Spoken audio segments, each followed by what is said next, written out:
If you want to burn some extra body fat during the new year, I want to share with you some science about how fat loss works during exercise to help you maximize the amount of fat that you burn during the exercise session. And it might sound counterproductive, but you want to focus on exercise that actually burns sugar during the exercise. So during the exercise session, we're going to focus on burning sugar, not fat, which again might sound counterproductive, but let me explain to you the science about how exercise works and how you can actually accelerate fat oxidation in the post-exercise window if you burn sugar during your exercise. And this might actually be enhanced by doing exercise in a low carb state or a fasted state. So let's break down the science. I think this is quite fascinating. So right here on the y-axis, we have fat oxidation, and this is time. So when you focus on burning fat during exercise, this is what happens. During the exercise session, you are burning a lot of fat. But after the exercise session ends, guess what happens to fat oxidation? It goes down. And we can extrapolate this out throughout the whole day.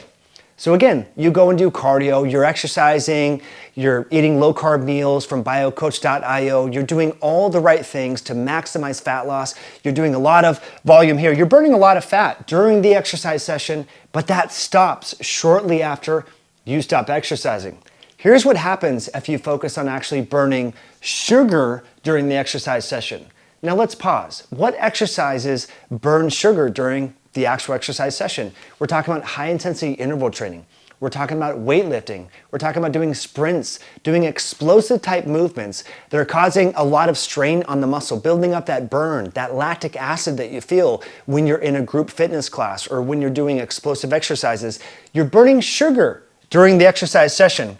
So what happens with fat oxidation during exercise? Well, you're not utilizing much fat oxidation during the exercise session, but here's what happens after exercise. This is really important.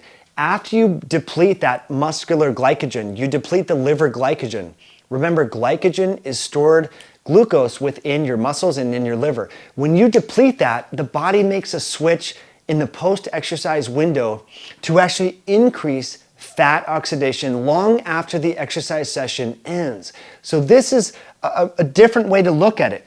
During the exercise session, you're not burning much fat, but again, it flips here in the post-exercise window because what the body is actually doing is replenishing the glycogen that you depleted during the exercise session, and that helps improve fat oxidation for many hours after the exercise session ends.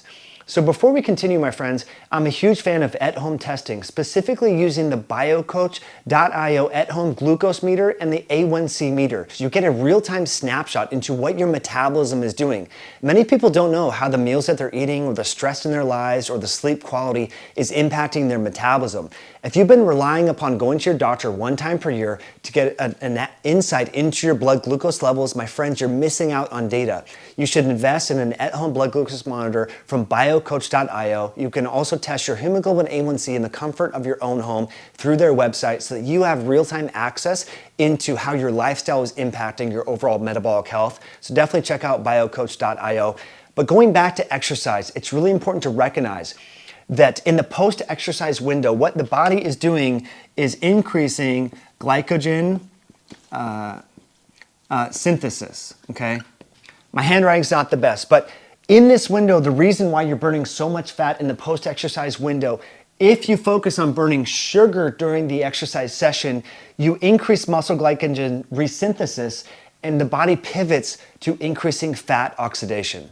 So it's really important to remember, you don't just want to focus on this right here. You don't just want to focus on burning fat during the exercise session. You actually want to do exercises that burn sugar so that you're burning more fat in the post-exercise window. This is really important to remember, friends, because in conclusion, your muscles are a glucose sink. Studies show that about 94.5% of American adults have some degree of poor metabolic health, meaning the health of their skeletal muscle is suboptimal.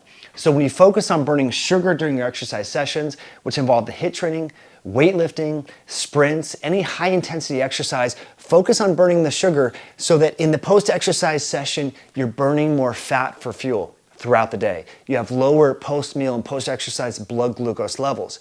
Now, one last tip you might notice, you might be thinking, well, Mike, I want to have better metabolic control. If I do high intensity interval training, that increases my blood glucose. transiently. There's nothing wrong with a transient spike in blood sugar around exercise or around a sauna session, for example. These are healthy. What we want to avoid is a chronic increase in blood sugar because that's where the problems happen. We know that blood sugar can glycosylate, it can attach onto proteins, it can damage your blood vessels, it damages the heart, it damages the brain, it damages your peripheral vascular system, your kidneys. A transient spike is not a problem. We want to avoid the post-meal and the prolonged excessive levels, high levels of glucose. That's where the problem is. So please don't be afraid of burning sugar, of seeing a transient spike in blood sugar levels around exercise, because they are going to drop as your body starts to resynthesize the glycogen that you depleted through that exercise session. So if you found this video helpful, I would love if you could share this with a friend or tag a friend below so that they can reframe how they exercise to maximize their metabolic health and improve upon their blood sugar regulation. As always, thanks for tuning in, and we'll catch you on a future video down the road.